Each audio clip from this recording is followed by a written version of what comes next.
Inscreva-se, deixe seu comentário e gostei, gratidão. Freud. O estado neurótico comum. Senhoras e senhores, depois de, em nossas últimas discussões, termos realizado parte tão difícil de nosso trabalho, abandono temporariamente o assunto de nossas palestras e me volto para os senhores. Pois sei que estão insatisfeitos. Imaginaram de outra forma uma introdução à psicanálise. Esperavam escutar exemplos cheios de vida, e não teoria. Dizem-me os senhores que, quando lhes expus a analogia no térreo e no primeiro andar, compreenderam algo sobre a causação das neuroses, mas que eu deveria lhes ter passado observações reais, e não histórias inventadas. Ou que, quando inicialmente lhes relatei 2 sintomas, oxalá não tenham sido inventados também, e descrevi a solução e a relação deles com a vida dos doentes, ficou claro para os senhores o sentido dos sintomas. Esperavam, pois, que eu prosseguisse da mesma forma. Em vez disso, ofereci-lhes extensas teorias, difíceis de apreender e jamais completas, às quais sempre se juntavam coisas novas. Trabalhei com conceitos que ainda não lhes havia apresentado, passei da exposição descritiva à concepção dinâmica, e desta a que chamei econômica. Tornei difícil compreender quais termos técnicos empregados tinham o mesmo significado, alternando-os apenas por razões de sonoridade. Fiz surgir diante dos senhores concepções abrangentes como as dos princípios do prazer e da realidade e da herança filogenética, e, em vez de introduzi-los em uma matéria, fiz apenas desfilar ante os seus olhos algo que se distanciou cada vez mais dos senhores. Porque não comecei minha introdução à teoria das neuroses com aquilo que os senhores próprios conhecem dos distúrbios neuróticos e que há tempos despertou seu interesse? Com a singularidade das pessoas nervosas, com suas reações incompreensíveis ao contato humano e às influências exteriores, com sua irritabilidade, sua imprevisibilidade e sua inépcia. Porque o Senhor não procedeu passo a passo, desde a compreensão das formas mais simples e cotidianas até os problemas dos fenômenos enigmáticos e extremos dos distúrbios neuróticos. Sim, meus senhores, não posso deixar de lhes dar razão. Não estou enamorado da minha arte expositiva a ponto de atribuir particular atratividade a cada uma de suas imperfeições. Creio, também eu, que teria sido mais vantajoso para os senhores se eu tivesse procedido de outra forma. Era, aliás, minha intenção. Mas nem sempre conseguimos pôr em prática nossas intenções sensatas. No próprio assunto há sempre algo que nos comanda e nos desvia de nossas intenções iniciais. Mesmo uma tarefa tão modesta como ordenar um material bem conhecido não se sujeita inteiramente ao arbítrio do autor, ela se cumpre como bem entende, e tudo o que podemos fazer é nos perguntar, posteriormente, por que seu cumprimento resultou dessa maneira e não de outra. Uma das razões para isso, provavelmente, é que o título Introdução à Psicanálise já não se aplica a este segmento, que deve tratar das neuroses. A introdução à psicanálise compreende o estudo dos atos falhos e do sonho. A teoria das neuroses já é a própria psicanálise. Não acredito que, em tão pouco tempo, eu poderia dar a conhecer aos senhores o conteúdo da teoria das neuroses de outra forma que não essa, tão concentrada. Tratava-se de expor, em sua conexão, o sentido e a importância dos sintomas, as condições externas e internas e o mecanismo da formação desses sintomas. Foi o que tentei fazer. Está aí, basicamente, o núcleo daquilo que a psicanálise tem hoje a ensinar. Nessa exposição, muito precisava ser dito sobre a libido e seu desenvolvimento, e também alguma coisa sobre o eu. Para as premissas de nossa técnica, para as grandes concepções do inconsciente e da repressão, ou resistência, os senhores já haviam sido preparados pela introdução.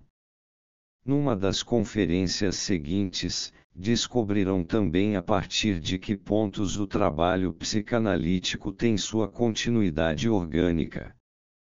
Por enquanto, não ocultei dos senhores que todas as nossas descobertas decorrem do estudo de um único grupo de afecções nervosas, as chamadas neuroses de transferência. O mecanismo da formação dos sintomas, cheguei a investigá-lo apenas no tocante à histeria. Ainda que os senhores não tenham adquirido um conhecimento sólido nem fixado cada detalhe, espero ao menos que tenham obtido uma ideia dos meios com os quais a psicanálise trabalha, das questões de que ela trata e dos resultados alcançados. Atribuí aos senhores o desejo de que eu tivesse começado a apresentação das neuroses pela conduta das pessoas neuróticas, pela descrição da maneira como elas sofrem com sua neurose, de como se defendem dela e de como se arranjam com ela. Esse é, por certo, um assunto interessante e que merece ser conhecido, além de não muito difícil de tratar, mas começar por ele não é um procedimento livre de inconvenientes. Corre-se o risco de, dessa forma, não se descobrir a existência do inconsciente e de, por esse caminho, não se perceber a importância da libido, julgando-se, assim, toda a situação a partir do modo como ela se apresenta ao eu dos doentes dos nervos. É óbvio, porém, que esse eu não é uma instância confiável e imparcial. Afinal, o eu é o poder que nega o inconsciente e que o reduziu à condição de reprimido. Como, pois, confiar em que ele possa fazer justiça a esse inconsciente? Nesse reprimido se acham, acima de tudo, as demandas rejeitadas da sexualidade. É evidente que jamais poderemos depreender das concepções do eu a extensão e o significado de tais demandas. A partir do momento em que a concepção da repressão se torna clara para nós, ficamos advertidos de que não devemos instaurar uma das partes em conflito e menos ainda a vitoriosa como o juiz da contenda. Estaremos, pois, avisados de que as declarações do eu só poderão nos desorientar. A se dar crédito a ele, o eu esteve ativo em todos os momentos, desejou para si e criou ele próprio os sintomas que apresenta. Sabemos, no entanto, que ele tem de se conformar com boa dose de passividade, a qual, então, deseja ocultar e embelezar. Mas nem sempre ele ousa fazer semelhante tentativa. Nos sintomas da neurose obsessiva, é obrigado a reconhecer que algo estranho se contrapôs a ele, algo de que apenas com muito esforço consegue se defender. Quem não se deixa deter por tal advertência e toma por moeda verdadeira as falsificações do eu, esse encontra facilidade e escapa de todas as resistências que se contrapõem à ênfase psicanalítica no inconsciente, na sexualidade e na passividade do eu. Poderá, assim, como Alfred Adler, afirmar que o caráter neurótico é a causa e não a consequência da neurose, mas não terá condições de explicar um único detalhe da formação dos sintomas ou um único sonho. Os senhores perguntarão: não seria possível fazer justiça à participação do eu no estado neurótico e na formação de sintomas sem negligenciar grosseiramente os fatores desvendados pela psicanálise? E eu respondo: claro que deve ser possível e assim ocorrerá um dia, mas não é a tendência do trabalho psicanalítico principiar desse ponto. Pode-se prever quando essa tarefa se apresentará à psicanálise. Há neuroses em que a participação do eu é bem mais intensa do que naquelas que estudamos até agora. Nós as chamamos de neuroses narcísicas. A elaboração analítica dessas afecções nos permitirá avaliar a participação do eu no adoecimento neurótico de forma imparcial e mais confiável. Todavia, uma das relações do eu com sua neurose salta aos olhos de tal forma que ela pode bem merecer consideração desde o princípio. Tal relação não parece estar ausente em nenhum caso, mas pode ser reconhecida com a máxima nitidez em uma afecção que, mesmo hoje, ainda estamos distantes de compreender: a neurose traumática. É preciso que os senhores saibam que, na causação e no mecanismo de todas as formas possíveis de neurose, atuam sempre os mesmos fatores. O que ocorre é que cabe ora a um, ora a outro a importância maior na formação do sintoma. É como numa trupe de atores, em que cada qual tem sua especialidade: o herói, o confidente, o intrigante, etc. Cada um deles escolherá a peça que mais beneficia seu papel específico. Desse modo, as fantasias que se convertem em sintomas são evidentes sobretudo na histeria. Os contrainvestimentos ou formações reativas do eu dominam o quadro na neurose obsessiva, aquilo a que, no sonho, demos o nome de elaboração secundária ganha, como delírio, proeminência na paranoia, e assim por diante. Assim, nas neuroses traumáticas, em especial naquelas ocasionadas pelos horrores da guerra, surge-nos inequivocamente um motivo egoísta por parte do eu, buscando proteção e vantagem, motivo que não é capaz de, sozinho, criar a doença, mas que lhe dá aprovação e a mantém, uma vez que ela se tenha produzido. Esse motivo pretende proteger o eu daqueles perigos cuja ameaça ensejou o adoecimento, e não permitirá a cura até que a repetição de tais perigos não mais pareça possível, ou até que obtenha uma compensação pelo perigo enfrentado. Em todos os outros casos, contudo, o eu demonstra o mesmo interesse no surgimento e na persistência da neurose. Já dissemos que também o sintoma é sustentado pelo eu, pois tem um lado que oferece satisfação à tendência repressora desse eu.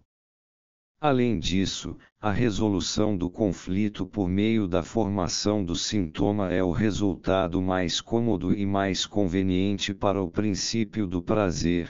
Sem dúvida, ele poupa o eu de um grande trabalho interior, sentido como penoso. Há mesmo casos em que o próprio médico é levado a admitir que a neurose, como resultado do conflito, representa a solução mais inofensiva e socialmente suportável. Não se espantem, portanto, se os senhores ouvirem que o médico por vezes toma o partido da enfermidade que combate. Não lhe cabe, no enfrentamento de todas as situações da vida, restringir-se ao papel do fanático pela saúde. Ele sabe que, no mundo, não existe apenas a infelicidade provocada pela neurose, mas também sofrimento real, irremovível, e que a necessidade de um ser humano pode requerer o sacrifício da própria saúde. Assim, o médico descobre também que, mediante tal sacrifício de um indivíduo, pode-se frequentemente impedir que um infortúnio imensurável se abata sobre tantos outros. Se podemos dizer que, diante de um conflito, o neurótico sempre busca refúgio na doença, temos de reconhecer que em muitos casos essa fuga é plenamente justificada, e o médico que percebeu esse estado de coisas se retirará em silêncio, pleno de consideração para com o enfermo. Mas não consideremos esses casos excepcionais no restante de nossa discussão. Em circunstâncias normais, o que percebemos é que, desviando-se rumo à neurose, o eu obtém certo ganho interior, o benefício da doença.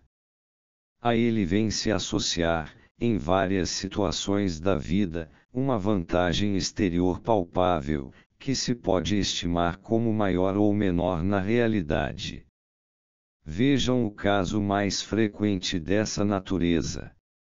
Uma mulher que é cruelmente maltratada pelo marido, e por ele explorada sem nenhum escrúpulo, geralmente encontra a saída na neurose, quando sua constituição assim o permite, quando é muito covarde ou muito ética para secretamente buscar consolo em outro homem, quando não é forte o bastante para contrariar todos os impedimentos exteriores e se separar dele, quando não vê perspectiva de se manter sozinha ou de conquistar para si um homem melhor e quando, além disso, acha-se ainda vinculada sexualmente a esse marido brutal. A doença se torna, então, sua arma na luta contra a força superior do homem, uma arma que ela pode utilizar para sua defesa e da qual pode abusar para sua vingança. Sobre a doença ela pode se queixar, mas provavelmente não poderia se queixar do casamento. No médico ela encontra ajuda, obriga o marido, normalmente inconsiderado, a poupá-la, a despender dinheiro com ela, a lhe permitir que se ausente de casa e, assim, que se livre por algum tempo da opressão matrimonial.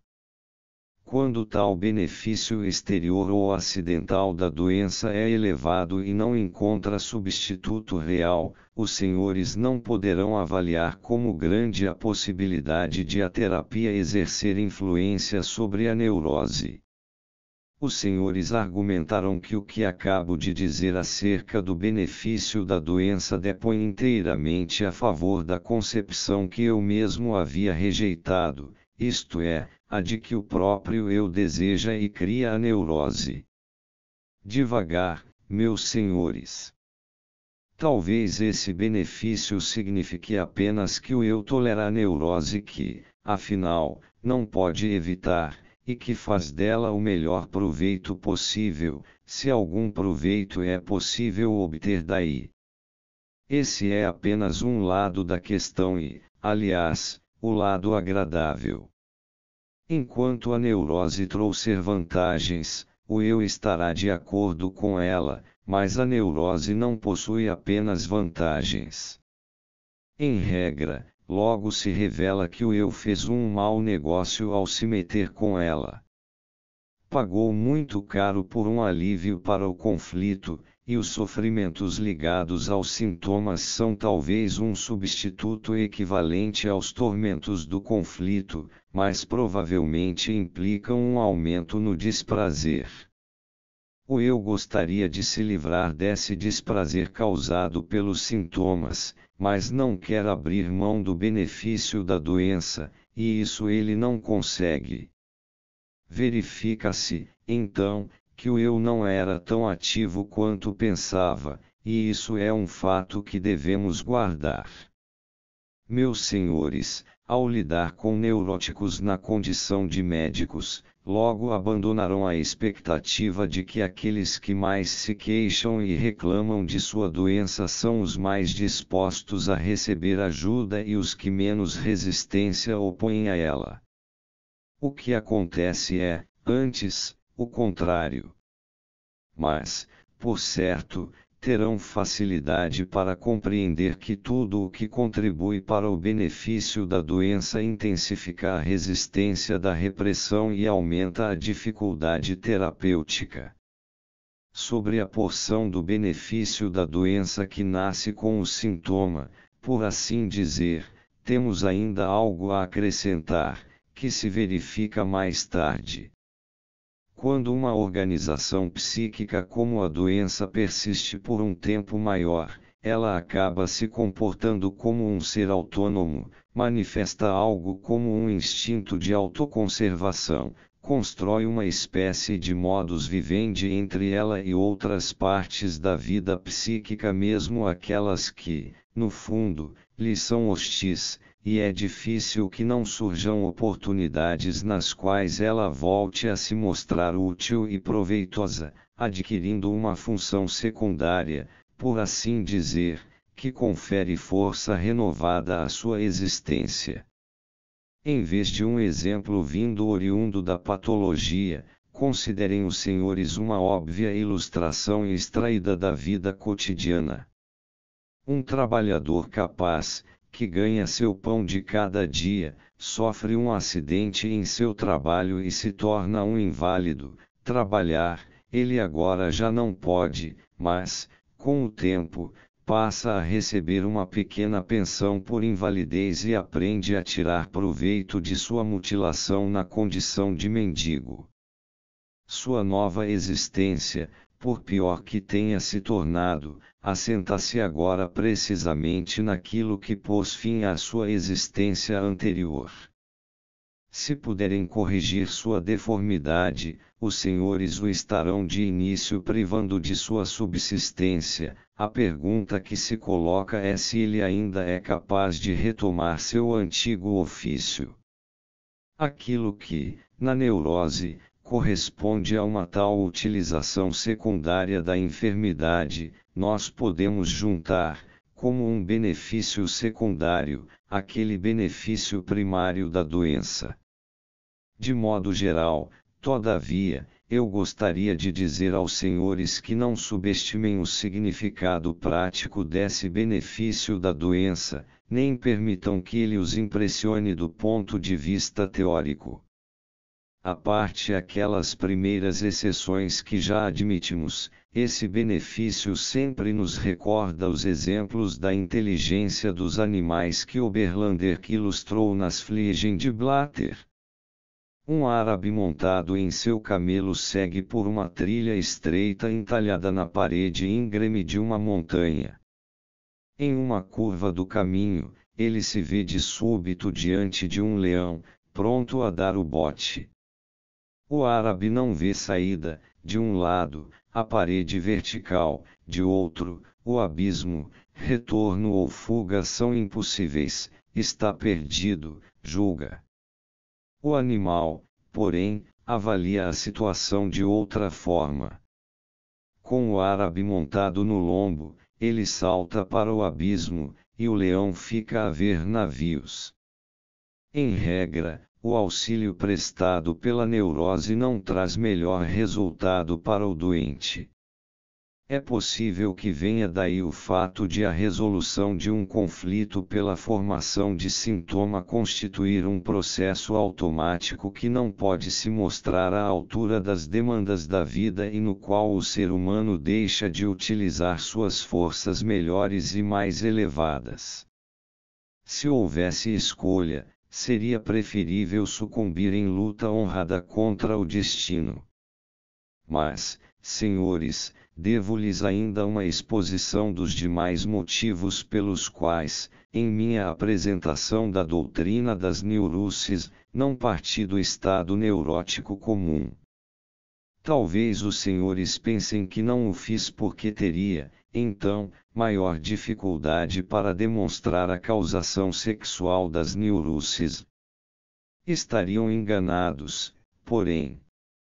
Nas neuroses de transferência, é preciso antes trabalhar a interpretação dos sintomas, a fim de chegar a essa compreensão. No caso das formas comuns das chamadas neuroses atuais, a importância etiológica da vida sexual é um fato puro e simples, que se apresenta por si só à observação. Deparei com ele há mais de 20 anos, quando, um dia, me perguntei por que, ao examinar doentes dos nervos, suas atividades sexuais eram excluídas regularmente de toda consideração.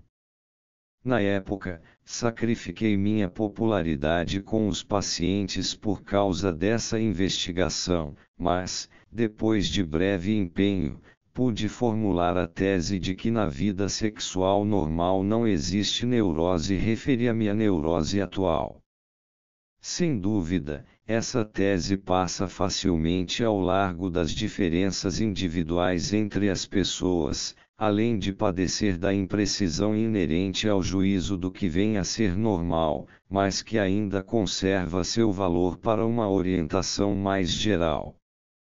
Naquele tempo, cheguei mesmo a estabelecer relações específicas entre certas formas de neurose e determinadas práticas sexuais nocivas, e não duvido que minhas observações se repetissem hoje, caso os doentes me oferecessem material semelhante.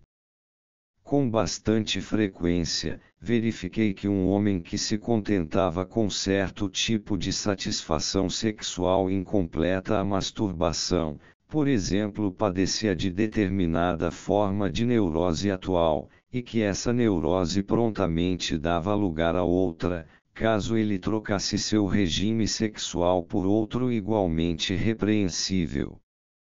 Podia, assim, depreender da mudança no estado do doente a variação ocorrida em sua vida sexual. Aprendi também, por essa época, a insistir nas minhas suposições até superar a insinceridade dos pacientes e obrigá-los à confirmação delas. É fato que, depois disso, eles preferiam procurar outros médicos, não tão ávidos de informação acerca de sua vida sexual.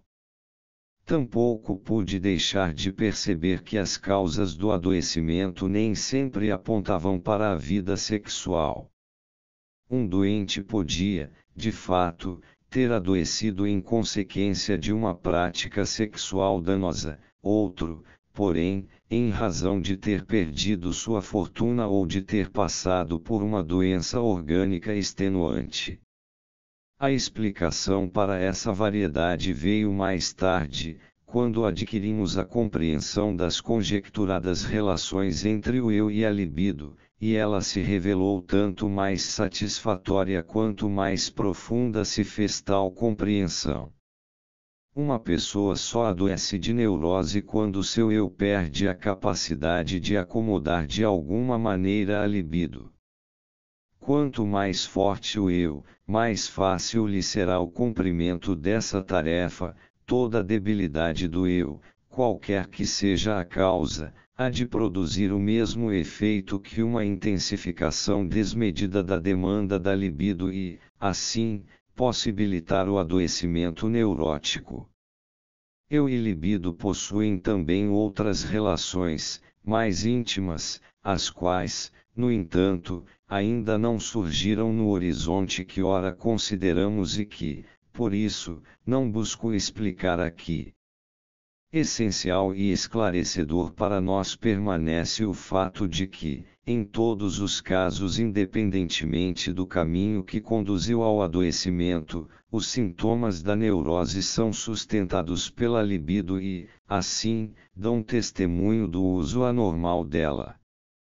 Agora, porém, devo chamar a atenção dos senhores para a diferença decisiva entre os sintomas das neuroses atuais e aqueles das neuroses psíquicas, das quais o primeiro grupo, o das neuroses de transferência, tanto nos ocupou até agora.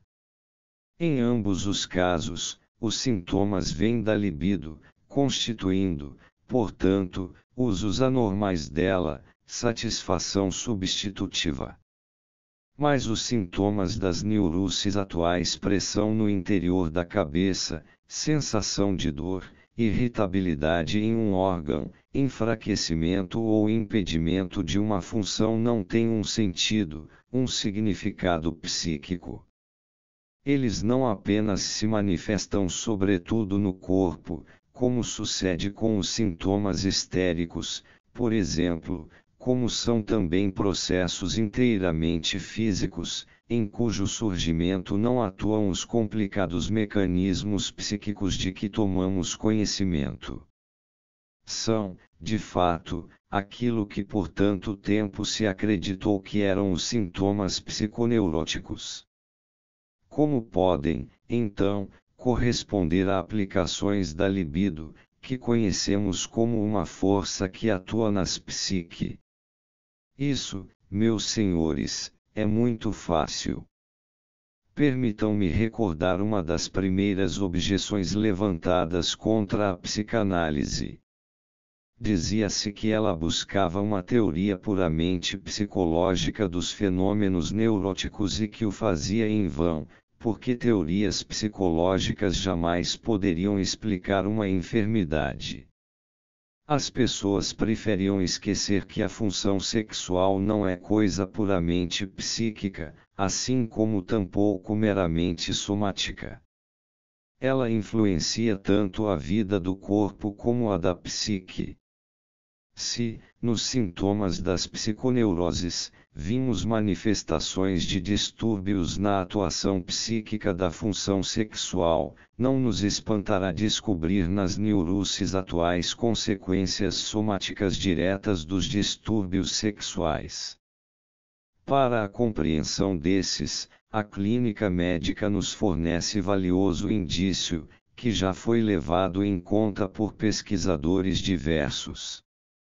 Tanto nos detalhes de sua sintomatologia como na peculiaridade de influenciar todos os sistemas de órgãos e todas as funções, as neuroses atuais manifestam inequívoca semelhança com os estados patológicos decorrentes da influência crônica de substâncias tóxicas estranhas e da súbita retirada delas, ou seja, com as intoxicações e os estados de abstinência.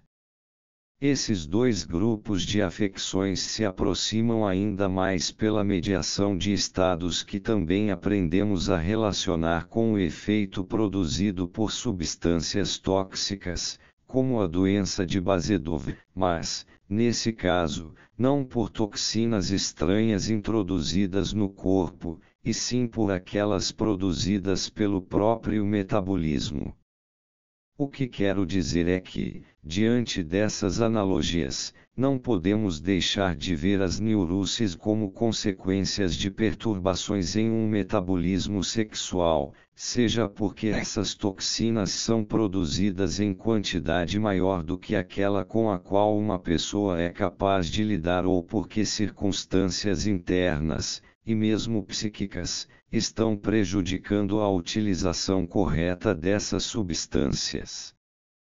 Desde sempre a psique popular rendeu tributo a suposições desse tipo sobre a natureza do desejo sexual. Ela chama o amor de embriaguez e atribui a poções do amor o nascimento da paixão, com o que, de certo modo, desloca seu agente para o exterior.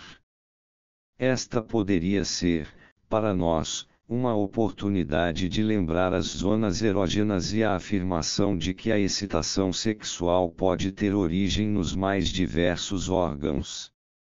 De resto, porém, a expressão metabolismo sexual, ou química da sexualidade, é, do nosso ponto de vista, desprovida de conteúdo, nada sabemos a seu respeito e não podemos sequer nos decidir se devemos supor a existência de duas substâncias sexuais às quais chamaríamos, então, de masculina e feminina ou nos contentar com uma única toxina sexual, na qual nos caberia identificar a portadora de todos os efeitos estimulantes da libido.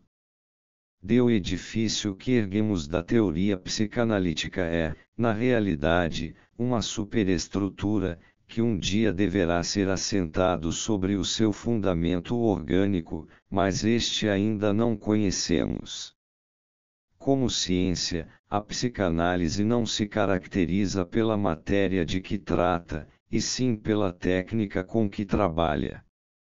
Pode-se aplicá-la tanto à história da civilização, ao estudo da religião e da mitologia como à teoria das neuroses, sem com isso violentar sua natureza.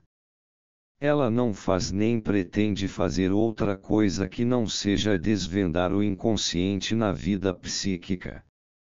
Os problemas das neuroses atuais, cujos sintomas decorrem provavelmente de dano tóxico direto, não oferecem nenhum ponto de acesso à psicanálise, ela pouco pode fazer para aclará-los, cabendo-lhe, pois, deixar essa tarefa à pesquisa médico-biológica. Talvez os senhores compreendam agora por que não escolhi outra ordem para a minha exposição. Tivesse eu prometido uma introdução à teoria das neuroses, sem dúvida o caminho correto teria sido partir das formas simples das neuroses atuais rumo aos adoecimentos psíquicos, mais complexos, decorrentes da perturbação da libido. Quanto às primeiras, eu precisaria reunir tudo o que aprendemos, ou acreditamos saber, de diversas fontes, e, no caso das psiconeuroses, a psicanálise trataria, então, de elucidá-las, na qualidade de instrumento técnico mais importante para isso.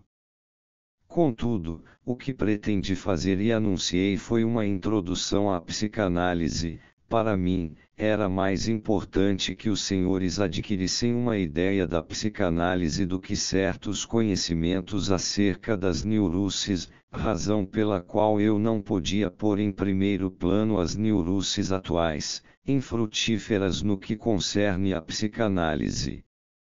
Creio, de resto, ter feito a escolha mais proveitosa para os senhores, pois, graças ao alcance de suas premissas e às suas conexões abrangentes, a psicanálise merece um lugar no interesse de toda pessoa culta, já a teoria das neuroses é um capítulo entre outros da medicina. De todo modo, os senhores abrigarão a justa expectativa de que dediquemos alguma atenção também às neuroses atuais. A íntima conexão clínica que elas têm com as psiconeuroses já nos obriga a fazê-lo. Então devo-lhes comunicar que diferenciamos três formas puras de neurose atual: a neurastenia, a neurose de angústia e a hipocondria. Mesmo essa afirmação não se acha livre de objeções. É verdade que esses termos são empregados, mas seu conteúdo é indefinido e oscilante. Há médicos que resistem a toda distinção no confuso mundo dos fenômenos neuróticos, a qualquer destaque de entidades clínicas ou doenças particulares, e que não reconhecem nem mesmo a separação entre neuroses atuais e psíquicas. Parece-me que vão longe demais e que não tomaram o caminho que leva adiante. Ocasionalmente, as formas de neurose mencionadas ocorrem de maneira pura, mais frequente é, no entanto, que se misturem entre si e com uma afecção psiconeurótica. Esse fato não precisa nos levar a abrir mão da separação entre elas. Pensem na diferença entre o estudo dos minerais e o das pedras na mineralogia. Os minerais são descritos em sua individualidade, de certo com base no fato de que, como cristais, apresentam-se a miúde claramente apartados de seu entorno. As pedras consistem em misturas de minerais que, com certeza, não se juntaram por acaso, mas em consequência das condições de seu surgimento. Na teoria das neuroses, compreendemos ainda muito pouco sobre o curso de seu desenvolvimento para podermos criar algo semelhante à petrologia. Mas, sem dúvida, estamos corretos se primeiramente isolamos da massa as entidades clínicas que podemos reconhecer, comparáveis aos minerais. Uma relação digna de nota entre os sintomas das neuroses atuais e das psiconeuroses oferece-nos outra importante contribuição para o estudo da formação dos sintomas nestas últimas. O sintoma da neurose atual é, com frequência, o núcleo e estágio preliminar do sintoma psiconeurótico.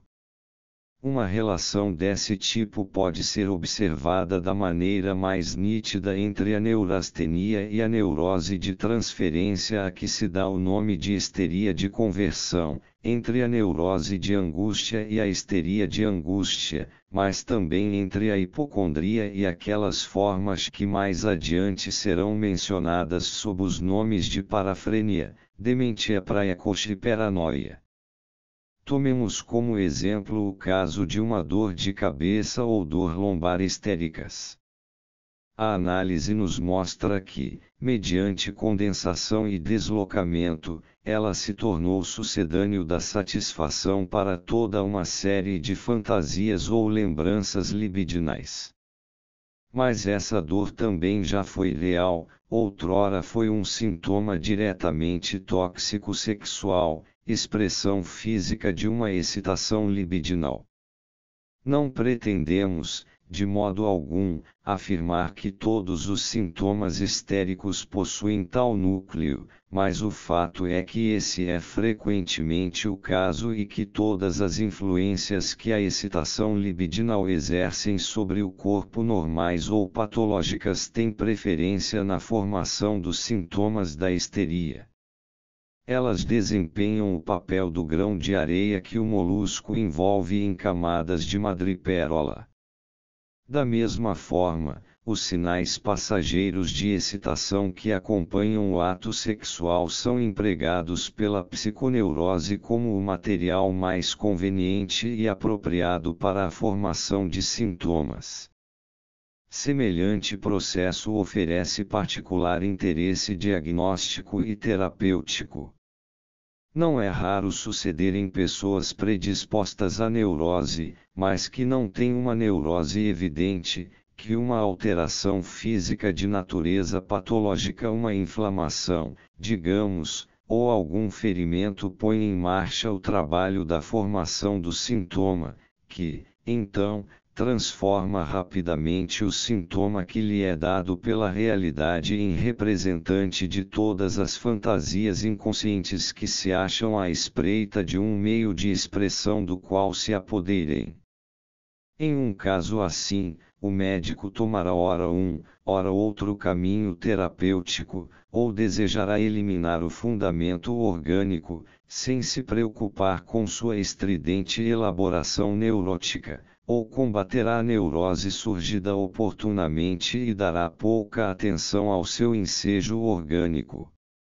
O sucesso provará a correção ou incorreção de uma ou de outra abordagem. Dificilmente podemos estabelecer prescrições gerais para esses casos mistos.